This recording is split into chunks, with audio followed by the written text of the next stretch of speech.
first of all, the day after the video got on YouTube, Glenn Beck said that I was calling for the end of capitalism, which is absolutely ridiculous. If you're asking me if I want to end the current system, I do, because that's crony capitalism. It's corrupt. It's not real capitalism. The government's hiding behind the name capitalism. What we have in this country are corporations who lobby in millions and millions of dollars to politicians and buy their votes for the highest bid. Our politicians in Washington no longer speak for us, they speak for all the big corporations and whoever throws the most money.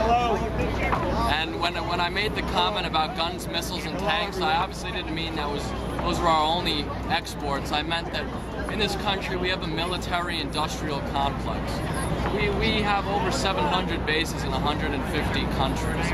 So, and this all stems back from having an elastic currency from the Fed.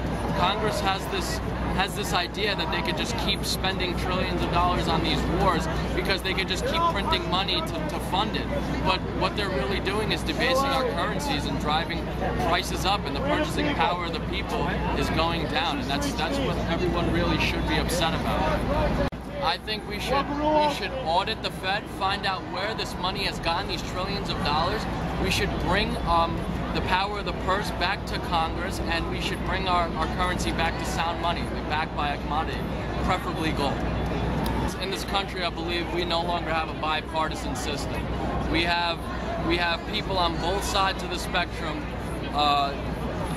that only have corporate interests in mind. I consider myself a student of Austrian economics, which advocates saving as opposed to spending, which is something Mr. Bernanke believes in. If, to put it in the simplest terms, can you or I spend our way out of debt?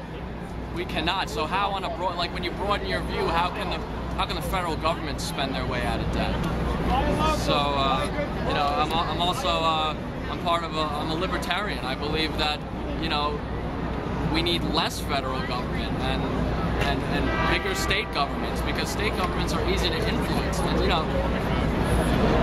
America was supposed to, each state was supposed to reflect different policies of the people that they, what they believed in. If you didn't agree with something in one state, you can go to another state, and maybe they were more sympathetic to what you thought and what you believed. So that, that's what people need to realize. It's a lost idea that the founding fathers really wanted to make.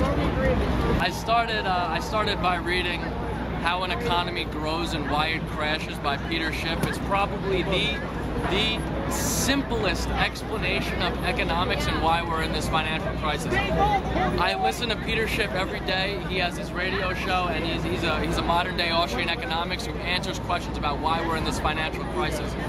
I've also done a lot of reading into the Austrian school, which are authors like Ludwig van Mises, Henry Hazlitt, Murray Rothbard, Lou Rockwell. So, I didn't learn this from watching TV. I learned this from going to alternate sources of media and, looking up the real truth about, why Congress would want this passed, or how does this really affect the crisis that we have going on. So, that's nothing you can learn on MSNBC or Fox News unless they do bring Peter Schiff on. Are there any political shows that you watch on TV that you think have represent? I'm a big supporter of YouTube channels and alternate media. All mainstream media is privately financed, so they're only going to reflect what those corporations want them to say. You'll never get the God's honest truth. Do you have any opinion on Rachel Maddow's show? I've never seen it. Okay. Never seen it. It's okay. A lot of people, I'll never watch Bill O'Reilly's show. I don't believe in anything he says. It actually angers me. Can I ask you specifically about Ron Paul? Absolutely. Is he someone you support? Absolutely, I support Ron Paul. Aside whether you're for what he stands for or not, take a step back and really ask yourself, can you trust any other politician that's running right now? Ron Paul has been ideologically consistent for 30 years. All voting records are public. You can find out what all these politicians have voted. Every time they voted for a spending increase, every time they voted, for more wars. And if you really investigate these politicians, people like Mitt Romney, I've seen a video where where people just call him out on corporations and lobbyists running his campaign. I mean, he advocates, you know, Romney care. It's the identical thing to Obamacare. Are we really getting a difference? Is there a difference? Which there isn't. And you know, another example, Rick Perry. I mean, the guy used to be the Democratic campaign leader for Al Gore, and now he's Mr. Conservative. Come on.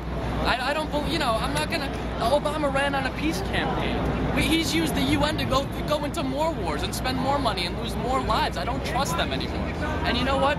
Ron Paul's the only one who has been ideologically consistent and has not been corrupted and have his views swayed. So that's why I support Ron Paul. Let me ask you a provocative question. So I think it's Chris, maybe? Yeah, that's okay. Fine. And CptnMidnite? That's me. All right, Yeah, it is you. I'm glad to know you're you. See? That's, and is it okay to say that? What, the CptnMidnite? I mean, I think people already know that. Okay. And what do you say to people that say you're a shill for Ron Paul? A shill for Ron Paul? That's the provocative question. Like that I'm just trying to promote him. Is really just a reflection of the libertarian and Austrian economic message, which is what I studied.